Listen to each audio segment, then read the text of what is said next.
Hello, everyone. My name is Barbara. I am a 31-year-old office staff living a rather full life with my husband, Eric, and our 4-year-old daughter, Denise, making us a cozy family of 3.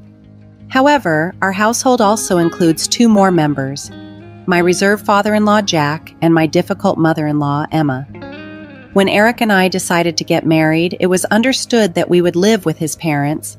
Jack, who struggles with mobility issues and has a profound anxiety about driving, relies on us for support, a situation that has kept Eric at home even before we married. I respected and admired Eric's dedication to his family, and having grown up with my grandparents, I initially had no reservations about living with my in-laws. However, the reality of living with Emma and Jack has proven more challenging than I had anticipated. Emma, in particular, is a woman of fierce temper and a surprising capacity for pettiness. Unlike my grandmother, with whom I shared a warm and easy relationship, Emma has an edge that I had only seen depicted in TV dramas and never believed could be real until now. From the very first day we moved in, Emma established her domain with an iron fist. "Once you step into my house, you follow my rules," she declared, and she meant every word. My daily life became a series of endless chores, cooking 4 meals a day, cleaning, doing laundry, gardening, and even washing the car. Any mistake became a pretext for criticism, so I learned quickly to mimic Emma's methods to avoid conflict. Yet, even when I managed the tasks alone, Emma would often hover over me, watching every move I made with a critical eye. Despite the tensions, Eric often remarked half-jokingly, "I'm glad to see how well Mom and you are getting along." Both Emma and I would grimace at his comment, our smiles brittle. Exhausted from the relentless pace set by Emma and her frequent outings, I found solace in conversations with our neighbors, who often express sympathy, saying, "Emma can be so strict, it must be tough for you." Indeed, their understanding offered a small comfort in my challenging daily life. I gradually came to understand that Emma had a certain reputation in our community, known for her overbearing demeanor, especially towards Eric's previous girlfriends. Despite Eric's popularity and good looks, Emma's nagging had driven many away. Initially, I was completely unaware of this, and when I first discovered it, I felt a mix of disbelief and despair. Eric and I had been enjoying a harmonious marriage. Jack, though quiet, was a kind man, and my only real struggle seemed to be Emma. I hoped that by enduring her presence, we might eventually find peace. Everything shifted when Emma learned I was pregnant. For a fleeting moment, her eyes lit up with excitement, but her enthusiasm quickly soured when she found out we were expecting a girl. "A girl," she scoffed, her disappointment palpable. "She'll just get married and leave someday. There's no point in raising her well. Nothing can be done now. You should hurry up and have a boy."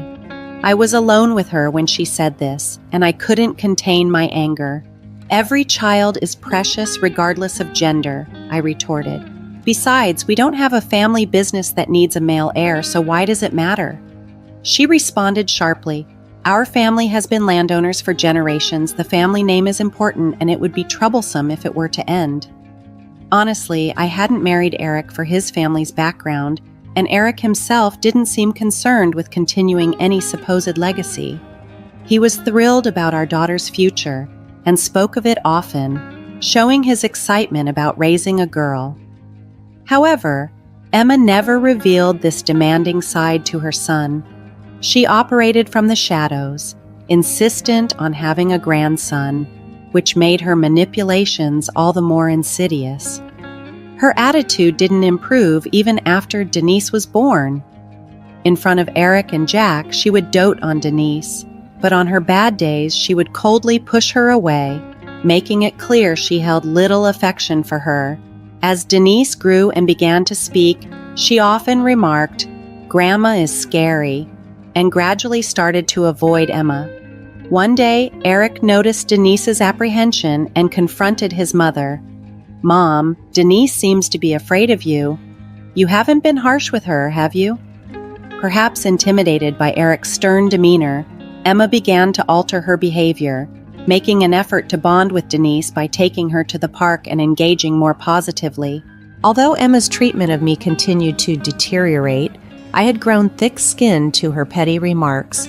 What mattered most was her improved behavior towards Denise. Seeing this change, I decided it was time to return to my full work schedule post-maternity leave and re-enter the workforce fully. Eric and I arranged our work hours so that the in-laws could look after Denise for a few hours each weekday, thus avoiding the need for daycare. Jack, surprisingly, was delighted with this arrangement and spent joyful hours with Denise. Given Jack's involvement, Emma found it difficult to neglect Denise and, albeit reluctantly, started to take proper care of her. One hectic weekend morning, I was suddenly required to work due to an emergency. My abrupt departure caught everyone off guard, and Emma shot me a displeased look as I hurriedly explained the situation. Unfortunately, Eric had also left for work early after swapping shifts with a colleague, and Jack was attending a friend's child's wedding. This left Denise alone with Emma, which was less than ideal given their strained relationship. I quickly called Eric, asking him to come home as soon as he could. I briefly considered finding a drop-in daycare, but the short notice made that option seem unlikely. As I was weighing my options, Emma unexpectedly offered, "I'll take Denise to the shopping mall. You better head off and come back quickly."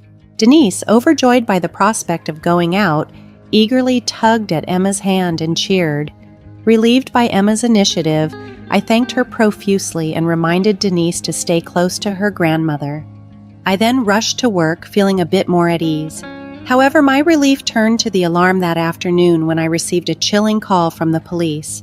"Your daughter is safe with us," the officer informed me. "She was found locked in a car. A passerby helped her. Please come to the shopping mall's office immediately." Trying to maintain my composure, I was at least reassured that Denise was unharmed. I attempted to contact Emma multiple times but received no response. After arriving at the mall and explaining the situation to a security guard, I was swiftly escorted to the office where Denise was waiting. Seeing her there, surrounded by police officers and looking visibly shaken, I rushed to her side. We hugged each other, trying to find comfort in the scare. I learned that Denise had been locked in the car, a situation fraught with dangers like overheating and dehydration, especially on a sunny and warm day. The thought of what could have happened had a Good Samaritan not noticed her shook me deeply. With more than 30 unanswered calls to Emma, my worry turned into anger and disbelief. Determined to find her and understand the situation, I told the officers about leaving Denise with Emma. Their confirmation that no adult had been with Denise when she was found only deepened my suspicions that Emma had negligently left her in the car. Resolved to confront Emma, I decided to search the mall. Meanwhile, Denise, still clinging to me and visibly upset, seemed to need some comfort. I bought her some fruit drink to help calm her down. The police officers assured us of their help in locating Emma, and we thanked them for their cooperation before leaving the office to continue our search. The whole ordeal reignited my frustrations with Emma, but my immediate focus was on soothing Denise and resolving the situation as safely as possible. 25 minutes after sending my initial message to Eric about the situation, I followed up with another, informing him that I was currently at the mall searching for Emma with Denise in tow. I urged him to head straight home after work. Eric's reply, riddled with typos, signaled his distress. Knowing that showing panic would only unsettle Denise further, I asked him to remain at home for now. To lift Denise's spirits, I bought her favorite fruit drink and some snacks as we continued our search around the mall. Emma, who often used shopping as a reason to get me to drive her, had a habit of deciding impulsively on these outings, expecting me to adjust my schedule to suit her plans. She never offered so much as a thank you, just immersed herself in her shopping while I managed Denise's needs and whims. Her selfishness was infuriating, especially recalling an incident when she had claimed to mall security that I had abandoned her. As we navigated the crowded mall, I couldn't help but replay the morning's stressful events and her previous behaviors in my mind. My frustration boiled over, thinking about how she had left Denise alone in the car. I was scanning the crowd meticulously when Denise suddenly pointed and shouted, "Grandma!" Turning around, I saw Emma walking just behind us. She let out a scream for some reason, then turned and bolted toward the parking lot. I hurried after her, thankful that the weekend crowd slowed her escape. As we reached her car in the parking garage, a shocking sight stopped me. The rear seat window of her car was shattered. "You did this, didn't you?" Emma accused, pushing my shoulder. "I didn't do anything," I retorted, standing my ground. "Who else could it be? And now you want me to pay for this car? You're the one who left Denise alone in the first place. She's only 4 years old. Don't you know children have died being left in cars like that? Were you trying to hurt her?" My words seemed to take Emma aback, perhaps unused to my confronting her so directly. A crowd began to gather, sensing the tension. Realizing this, Emma got into her car, despite the broken window, and shouted, "I'll remember this when we get home. You're paying for this." She then drove off hastily, causing more glass to fall. "Stop right there!" The police officer, who had spoken with me earlier, intervened. Running towards the scene, he called for backup, arriving slightly out of breath. As Emma saw the police, her previous confidence vanished. She obediently followed their instructions, parking the car back in its spot. Surrounded by several officers, Emma was led through the back door, her bravado replaced by compliance as she faced the consequences of her actions. The police officers invited both Denise and me to come along as they continued their investigation. In the very chair where Denise had sat earlier, now it was Emma who found herself seated, looking defiant and agitated. Denise, finally feeling safe, fell asleep in my arms as one of the officers began questioning Emma. "Why did you leave Denise alone in the car?" he asked sternly, but Emma responded sharply. "More importantly, someone smashed my car window. That's vandalism, isn't it? You're the police, so catch the predator. It must be this woman," she said, pointing accusingly at me. The officer corrected her. The window was not broken by Barbara. A passerby saw Denise locked in the car and broke the window to rescue her. When they heard Denise's faint cries from your car as they passed by, they acted to save her and immediately notified us. He continued, explaining that they were able to respond quickly because, fortunately, Denise hadn't been in the car too long. We found an item with Barbara's name among Denise's belongings, which helped us contact her immediately. I nodded, my emotions nearly overwhelming me as I considered what might have happened if that passerby hadn't intervened. Yet Emma's demeanor remained defiant. "I often shop alone, so I forgot I had Denise with me," she claimed. "I realized it as soon as I entered the store and was returning to the car when I saw Barbara with Denise, assuming she had broken the window." The police dismissed her attempt to deflect blame. "But Emma, your car's dash cam recorded you checking on Denise in the back seat before you covered the windows to obscure her from view. Why would you do that?" they pressed. Emma, outraged, slammed her hand on the desk. "That's an invasion of privacy. You can't do that, even if you are the police," she yelled. Denise stirred and woke up due to the noise, so I decided to leave the room with her to keep her calm. Emma's loud protests still audible through the door. The officers later told me that the dash cam had also captured Emma softly telling Denise to sleep tight, contradicting her claim of forgetting Denise. Under intense questioning, Emma finally broke down and revealed her true intentions, shockingly admitting, "It's all because that woman had a daughter. I thought if Denise was gone, she would have a boy next." This confession was relayed to me after I had left the scene with Denise, who had become upset upon waking. The thought of Emma's callousness was unbearable. Had I been present, I might have confronted her right there. Emma was subsequently charged with child endangerment and arrested. Despite the overwhelming evidence, she refused to accept her fate quietly, continuing to argue and planning to hire a lawyer to fight the charges without showing any remorse for her actions towards Denise. I discussed the situation with Eric, expressing my desire to no longer live with Emma. Fortunately, Eric and Jack supported my decision. Jack, equally appalled by Emma's actions, served her with divorce papers through a lawyer. Eric, furious about the danger Denise had been placed in, declared they would never meet Emma again.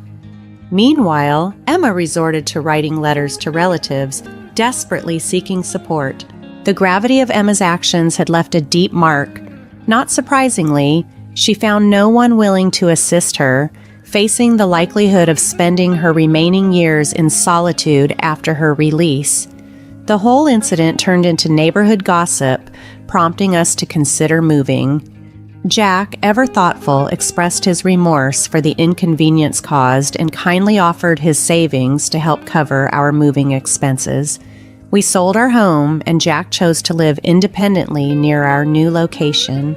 From now on, I'll take it easy, thinking of it as a new life, he said, a hint of joy in his expression.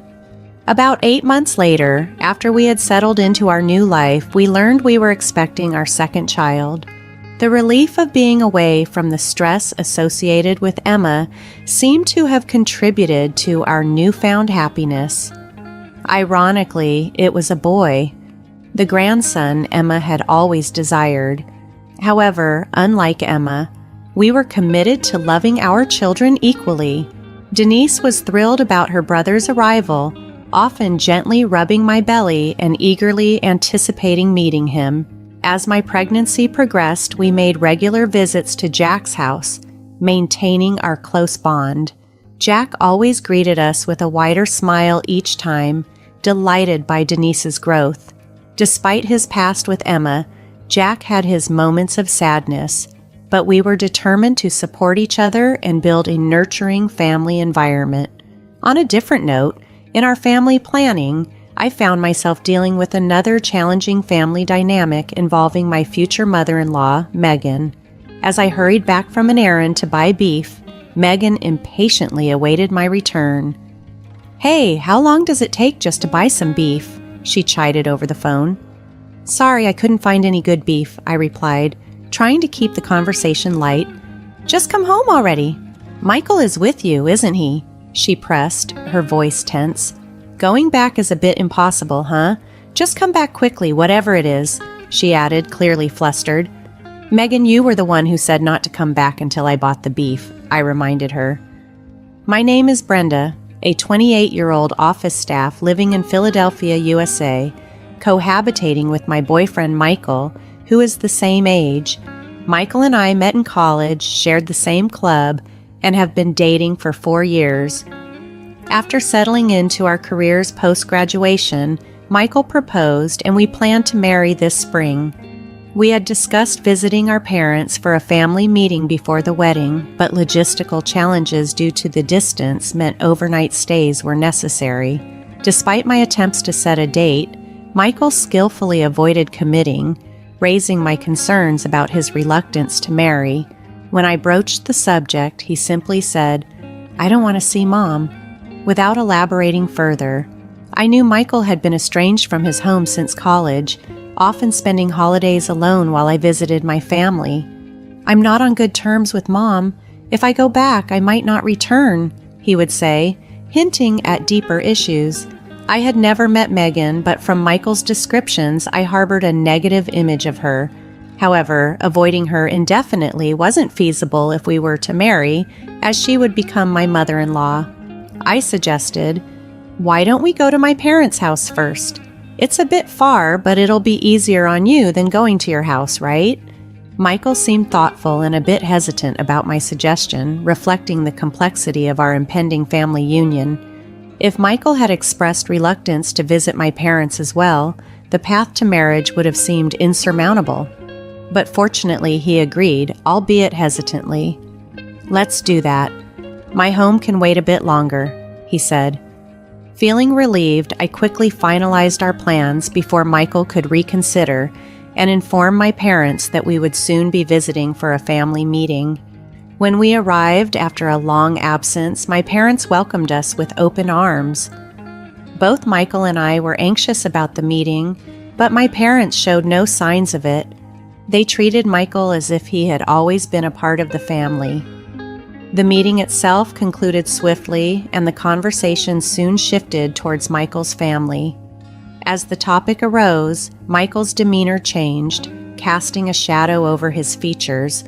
Sensing his discomfort, I looked at him, trying to gauge his feelings. "Michael doesn't seem to get along with his mother much, does he?" my mother asked, picking up on the tense atmosphere. Seeing the look that passed between us, she added with a note of concern, "I just hope you won't have to face any harassment from her as a daughter-in-law." "It's okay. We're not going to live close by, and it doesn't seem like we'll see each other much," I reassured her. My mom then turned to Michael.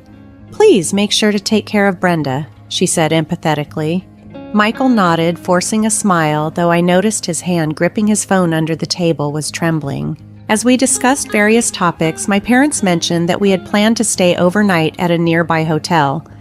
They insisted on inviting us to dinner since we had not included meals in our hotel booking. I happily accepted their invitation. Looking over at Michael, I noticed his expression was tense and strained. "Michael, are you okay with staying for dinner?" I asked, sensing his discomfort. "It's not that I don't want to, but..." His response trailed off, non-committal and distracted. Just then, my phone vibrated with a call from an unknown number. Michael stared intently at the screen as I answered hesitantly. "Hello?" "Ah, Brenda. Michael has always been under your care," came a voice from the speaker. Instantly, Michael's face contorted in disgust, and I realized it was Megan calling. "I've been under Michael's care as well, but that's not what I'm calling about. You're at your parents' house now, aren't you?" she asked, her tone mocking. "How do you know that?" I replied, surprised and looking at Michael, who shrugged, indicating he was unaware of how she knew. "Can you come back soon? Why didn't you come to my house first? Is there something you're hiding?" Megan's laughter rang out mockingly over the phone. "I'll be sure to visit your place soon for greetings," I responded cautiously, choosing my words carefully to avoid further provocation. "Is that all you wanted to talk about? We have plans to dine with my parents tonight." My goodness, planning to feed my child dirty foods? Foods full of additives are not suitable for my child. Bring Michael back home immediately, Megan yelled into the phone, her voice hysterical. Stunned by her forcefulness, I nearly dropped my phone. My parents looked over, concerned by the commotion. It seemed impossible to reason with Megan in her current state. "Please calm down. We will visit you for greetings," I promised unilaterally, though it was clear she wasn't listening and hung up forcefully. Michael sighed heavily, meeting my gaze. "I hadn't told you, but during a recent business trip, I accidentally met Mom. We had to eat together," he confessed, explaining the unexpected interaction that had left a mark on him. When Michael revealed how Megan had gotten my number and tracked our location through an app, my parents were left speechless. This level of surveillance and overprotectiveness towards her adult son made me shudder. It was clear why Michael had been so hesitant about reconnecting with his mother. "Is it okay to serve dinner?" my mother asked timidly, sensing the tension. "Yes, please. I'm sorry for the trouble," Michael replied, managing a strained smile as Mom headed into the kitchen. In a quiet voice, he confessed to me, "I don't want to go home." His words were heavy with reluctance, and though I wanted to respect his feelings, we couldn't proceed with marriage without having a family meeting. "We don't have to stay long, but we at least need to have a family meeting," I reassured him, setting a date to visit his family. I braced myself to persuade them to accept our marriage if needed. Dinner at my parents' was thoughtful but filled with Michael's silent apprehension. The conversation was minimal on the flight to his family's home. When I tried to engage him about what gift might please Megan, he consistently claimed not to know. Upon arriving after a long journey of flights and bus rides, Megan was waiting at the entrance, dressed strikingly. Her face brightened at the sight of Michael. "I've missed you, Michael. Have you been well? Not catching a cold, I hope?" She fussed over him, seemingly oblivious to my presence until I spoke up. "You must be Brenda. Quite plain, aren't you?" "That skirt is also in poor taste," Megan remarked, critically eyeing the chic skirt I had carefully chosen. She dismissively tugged at my blouse, critiquing it harshly. The gift I brought was disdainfully thrown into the trash as soon as we entered the living room, which Michael retrieved with a grimace.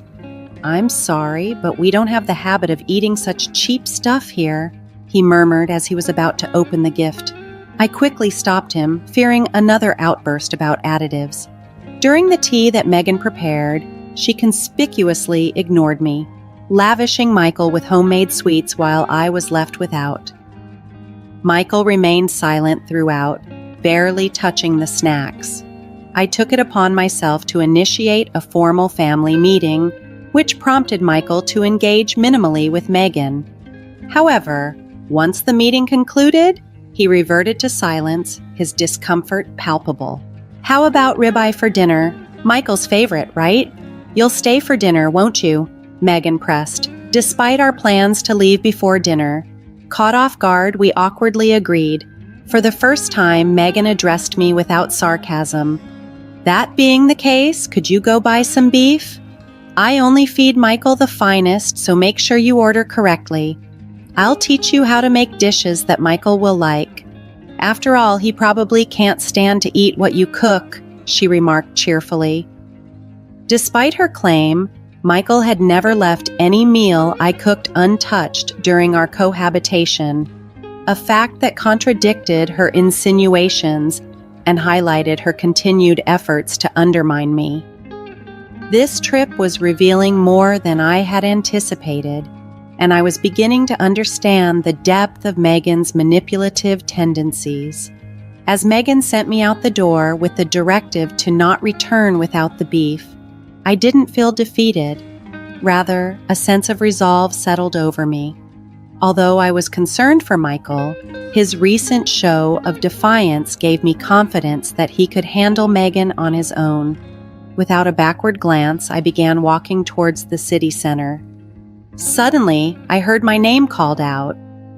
Turning around, I saw Michael jogging toward me. He was out of breath when he finally reached me.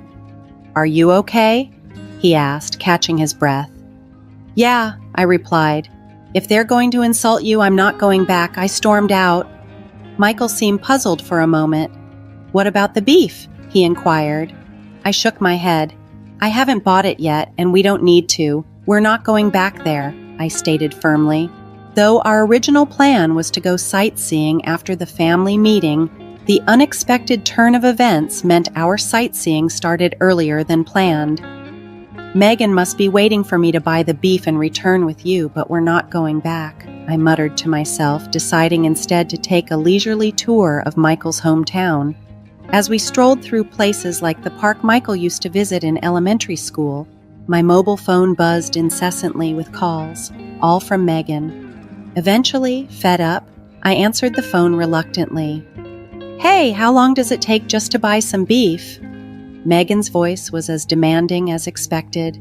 "Sorry, I couldn't find any good beef, not any. Just come back already." "Michael is with you, isn't he?" I replied, keeping my tone light yet detached. "Coming back is a bit impossible, huh?"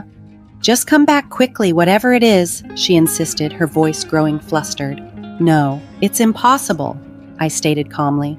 "Megan, you were the one who said not to come back until I bought the beef," I reminded her, referencing her directive to not step on their property until I had fulfilled her condition. "I'm just following your order, Megan. Don't you think I'm being a good daughter-in-law?" I challenged. Megan was momentarily at a loss for words.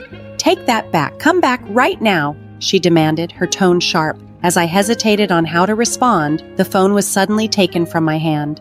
Michael, who had apparently grabbed it, spoke assertively into the receiver.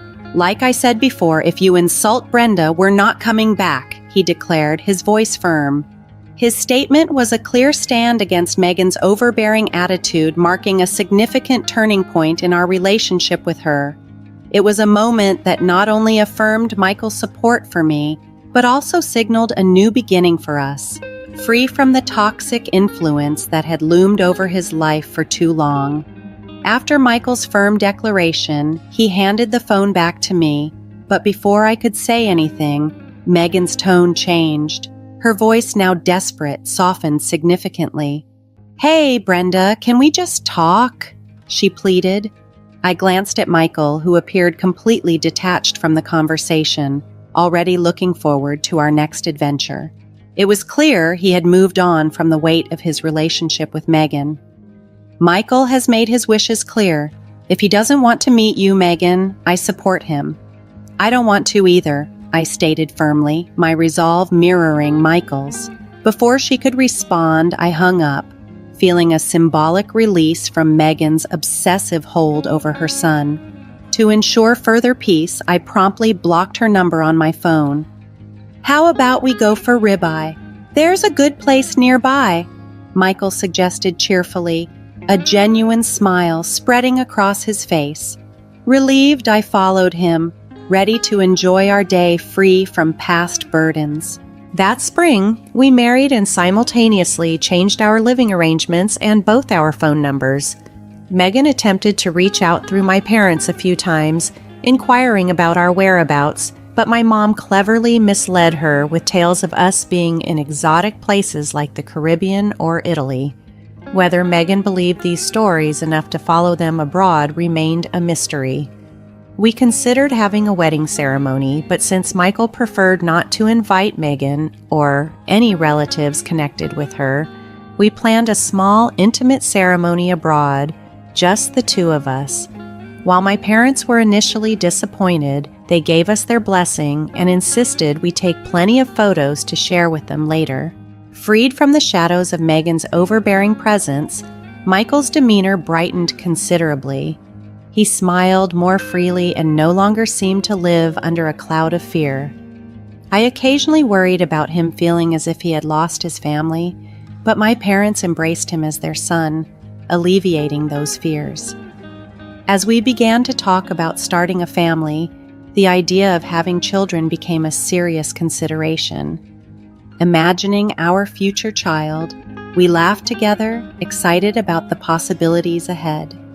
Our lives, now unbound from past constraints, were filled with optimism and joy as we envisioned our shared future.